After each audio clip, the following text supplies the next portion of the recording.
नोंथांमोना आं जाबाय सासे मुंदांखा लेक्चारार आरो फावखुंगुर फावगिरि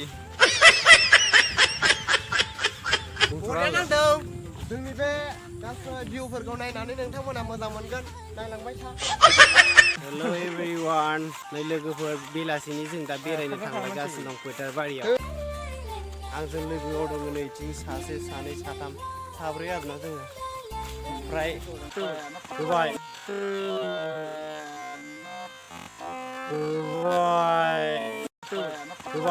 अ नो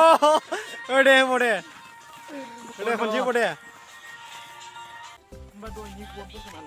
मोनाबिलिनि दसे बेरायदों लोगोफोरनि फोथार बारिथिं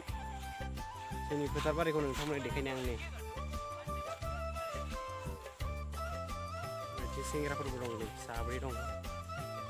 नोंथांमोननो फोथार बारि देखायनो नागिरनानै लोगोफोर जागुवार खारना जोंनि माइ गायग्रा फोथारा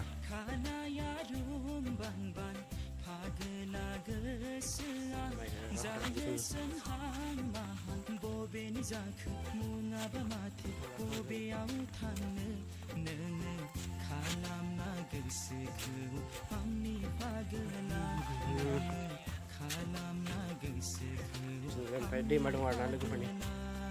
दैमा गोदान गोदान लेखि बैसागु नोंथांमोना आं जाबाय सासे मुंदांखा लेक्चारार आरो फावखुंगुर फावगिरि नांदों जोंनि बे गासै भिउफोरखौ नायनानै नोंथांमोना मोजां मोनगोन नायलांबाय था Oh my god बैसागुनि जा बरिया गिदिं गिदिं दावै दावै मोजां मोनग्रा नोंथांमोना